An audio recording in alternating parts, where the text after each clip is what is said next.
salaire. Bonsoir Marine Brenier, députée Les Républicains des Alpes-Maritimes. Merci d'être avec nous en direct ce soir. Vous êtes de retour, sur la route du retour depuis Paris, puisqu'on vous voit dans votre véhicule. Vous êtes intervenu hier à l'Assemblée nationale pour interpeller le ministre de la Santé sur une pénurie que beaucoup d'établissements hospitaliers constatent en France, une pénurie d'anesthésiants et de curares. Ce sont des produits indispensables au bon fonctionnement d'un hôpital ? Oui, tout à fait. Alors la pénurie, elle est mondiale. Il faut savoir que ces produits sont fabriqués essentiellement en Inde et en Chine. Et on a véritablement une inquiétude puisque beaucoup d'opérations ont dû être déprogrammées pendant la période du confinement et n'ont toujours pas pu être programmées aujourd'hui. Donc j'ai souhaité interroger le gouvernement sur ce sujet. On avait été interpellé par toutes les commissions médicales d'établissements des différentes cliniques et hôpitaux du département, mais ça concerne vraiment l'ensemble de la France. On a aujourd'hui quelques chiffres. On a le CHU de Rennes qui a donné donc les premiers chiffres, puisque aujourd'hui l'État ne veut pas communiquer encore sur les annulations, mais sur le CHU de Rennes par exemple, qui n'a pas été particulièrement impacté par la crise du Covid, on a eu 2000 opérations qui ont été reportées ou annulées. Et c'est vrai que ça pose de grosses difficultés. On a donc essentiellement pour des opérations qui ont été déprogrammées qui pourront l'être plus tard. Mais concernant l'oncologie notamment, on a une véritable inquiétude puisque ce sont des patients qui doivent être soignés dans l'urgence.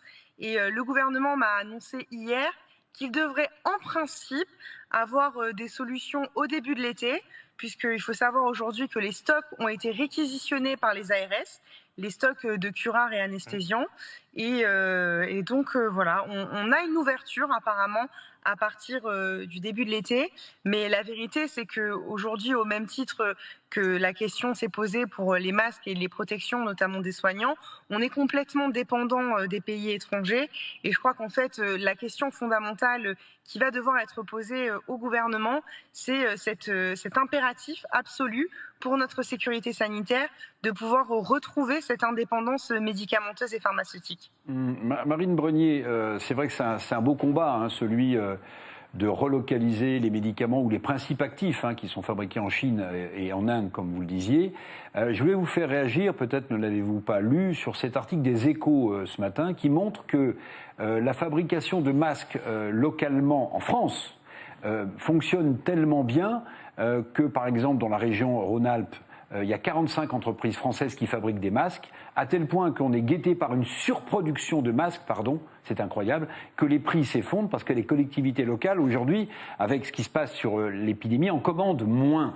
Est-ce que vous n'avez pas peur que de relocaliser trop de médicaments, trop de principes actifs, on se retrouve dans une situation où on va devoir, j'ose à peine le dire, détruire des stocks de masques ou de principes actifs ou de médicaments parce qu'on en produirait trop maintenant sur le sol français? Alors la question n'est pas forcément la même puisque pourquoi est-ce qu'aujourd'hui on est dans cette capacité de produire énormément de masques?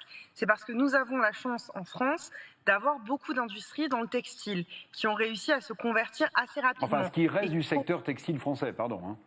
Voilà. Oui, mais force est de constater qu'on a eu cette possibilité du coup de conversion assez rapide. Ce qui n'est pas forcément le cas aujourd'hui dans l'industrie pharmaceutique où on a très peu d'entreprises qui sont restées sur le sol français et qui sont en capacité de produire. La question du médicament, elle ne date pas d'hier.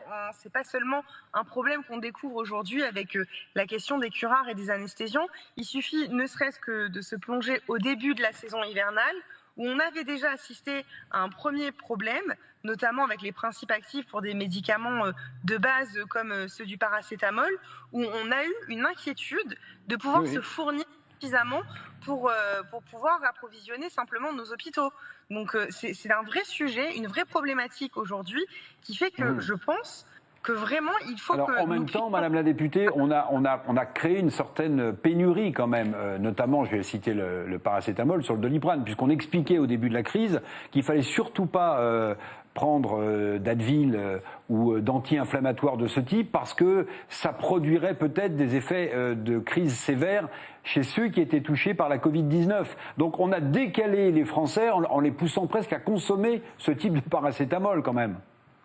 Oui, sauf que la crise dont je vous parle, elle date du début de l'hiver, avant même qu'on parle encore du coronavirus en France. On a véritablement un problème d'approvisionnement en principes actifs dans notre pays et on est vraiment dépendant. Et aujourd'hui, on le voit bien, si demain il peut y avoir une guerre, on ne le souhaite pas évidemment, le risque majeur reste ce genre de crise sanitaire face auquel on est profondément démunis. Et cette crise de la Covid-19 a démontré que véritablement, un pays, pour qu'il puisse s'en sortir face à ce genre de crise, il a besoin d'avoir un système de santé qualitatif, il a besoin d'avoir des soignants qui soient opérationnels, il a besoin d'avoir des stocks suffisants et il a besoin surtout d'avoir une certaine indépendance sur ces sujets qui sont véritablement majeurs.